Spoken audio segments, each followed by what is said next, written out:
tidak ada lagi orang yang kredibel, yang tidak bisa membawa lembaga KPK ini sesuai dengan amanah.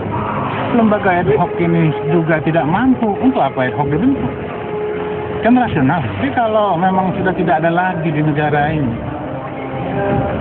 yang bisa dipercaya, udahlah kita mulai dengan yang baru. Kita bermaaf-maafan secara nasional, ya.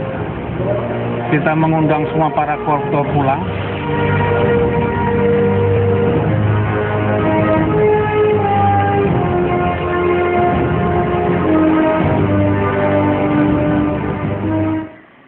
Pemirsa, Ketua DPR Marzuki Ali melemparkan gagasan kontroversial ke tengah publik. Marzuki menegaskan bahwa KPK dibubarkan saja jika petinggi KPK tidak bisa menunjukkan kinerja sebagai lembaga ad hoc pemberantas korupsi. Politisi Demokrat itu juga melontarkan gagasan memaafkan koruptor setelah semua harta hasil jarahannya dikembalikan kepada negara. Bagaimana menyikapi gagasan Marzuki Ali? Masuk akalkah pernyataan Marzuki? Kita akan langsung membahasnya dengan dua narasumber. Salah satunya sudah bergabung bersama kami saat ini adalah mantan Jamintel Syamsu Jalal. Selamat sore Pak Syamsu. Terima kasih telah bergabung bersama kami, dan kemudian kami juga masih menunggu untuk bergabung bersama dengan pakar hukum pidana Profesor J.E. Saitapi. Tapi untuk sementara waktu sebelum kita memulai wawancara ini, kita akan simak terlebih dahulu cuplikan wawancara Timothy Marbun dengan Marzuki Ali seputar pembubaran KPK yang telah kami rekam sebelumnya. Mengapa Anda sampai mengatakan lebih baik untuk membubarkan KPK sekarang?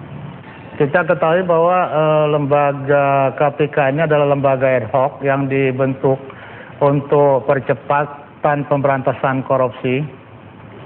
Di samping juga untuk memperbaiki sistem peradilan kita, artinya melakukan pencegahan terhadap tindak pidana korupsi di masa yang akan datang. Itu harapan kita. Nah, di dalam kenyataannya selama 8 tahun ini kinerja KPK tidak mengarah kepada pencegahan, tetapi lebih kepada penindakan, dan penindakan pun lebih banyak kepada pola-pola untuk mencari popularitas, seolah-olah KPK inilah lembaga yang terbaik di bangsa atau di negara Republik Indonesia ini. Apakah ini karena adanya nama-nama pemimpin KPK yang disebut-sebut oleh seorang Nazarudin? Apakah ini yang membuat Anda meragukan kredibilitas KPK yang saat ini? Saya tidak percaya dengan pernyataan Nazarudin kalau tidak ada testimoni dan pengakuan daripada pimpinan KPK itu sendiri.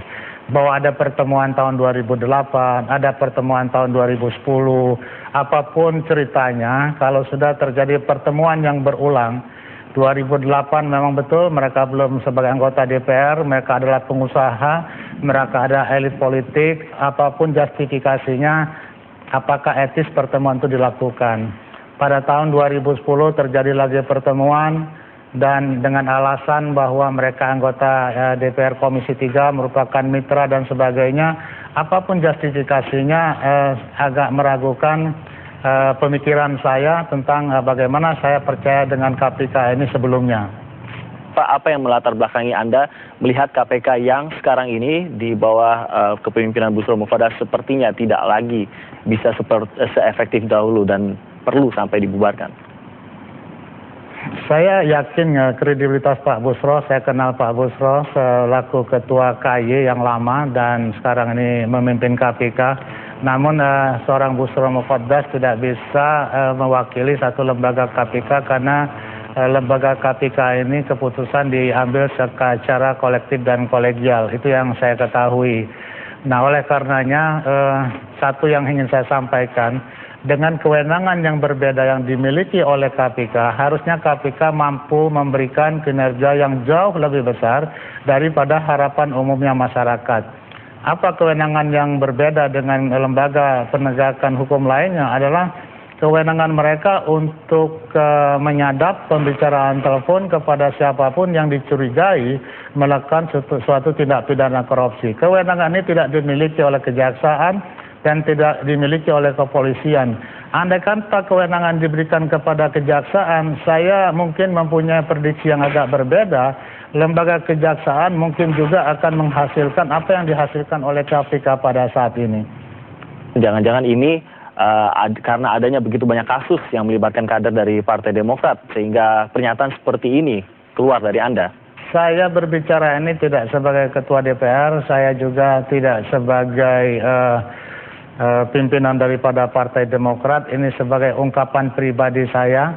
Kenapa? Kalau saya sebagai orang biasa, maka ungkapan saya ini tidak akan didengarkan oleh media dan tidak akan ditanggapin oleh publik, oleh para pengamat. Dengan posisi yang melekat kepada saya selaku Ketua DPR, selaku salah satu elit daripada Partai Demokrat, ungkapan ini sungguh menarik bagi para pengamat dan juga bagi para ormas lain dan sebagainya. Nah, inilah yang saya inginkan. Ada wacana diskursus untuk kita diskusikan dalam rangka kita menyelesaikan persoalan bangsa yang kelihatannya hanya berkutat pada persoalan-persoalan masa lalu, tetapi masa depan yang tidak pernah ada dilakukan perubahan, di mana korupsi bukan semakinnya berkurang, tetapi semakin merebak di seluruh sektor pemerintahan dan lembaga negara di Republik Indonesia ini. Iya, baiklah. Saya sebelumnya ingin minta tanggapan dari Pak Syamsu terlebih dahulu, begitu mengenai apa yang tadi baru saja kita dengarkan bersama-sama. Tanggapan Bapak seperti apa? Kalau saya lihat beliau itu asal jeplak aja gitu. Asal jeplak saja? Jeplak aja. Jadi artinya apa yang disampaikan tidak masuk akal?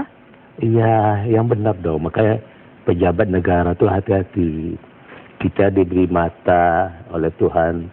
Mata dua, telinga dua, mulut satu, tangan dua, kaki dua, itu maknanya apa?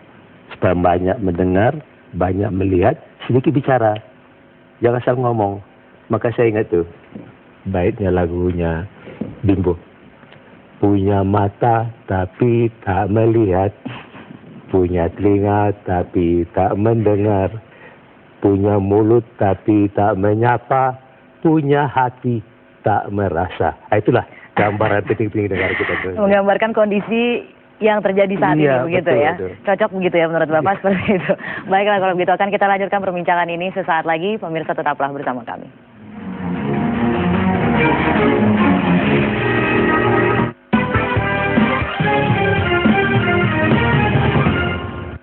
Didukung oleh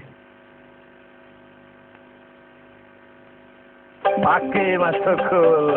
Pagi Pak Menteri PDT. Lihat gambar di koran ini bagus banget. Oh ini Kabupaten Raja Ampat di Provinsi Papua Barat. Masyarakat daerah terpencil Maluku panen rumput laut. Nias potensi ikannya sangat luar biasa. Kakao diekspor dari Aceh. Negara kita kaya Pak ya. Terbukti kan kalau pemerintah pusat, pemerintah daerah, masyarakat seluruhnya bersatu padu, kita pasti bisa membangun daerah untuk maju. Maju, ayo kita maju.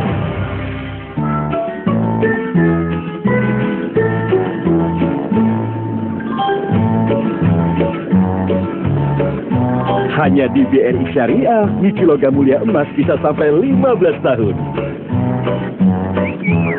Menguntungkan. Nilai emas terus naik, cicilan terasa semakin ringan.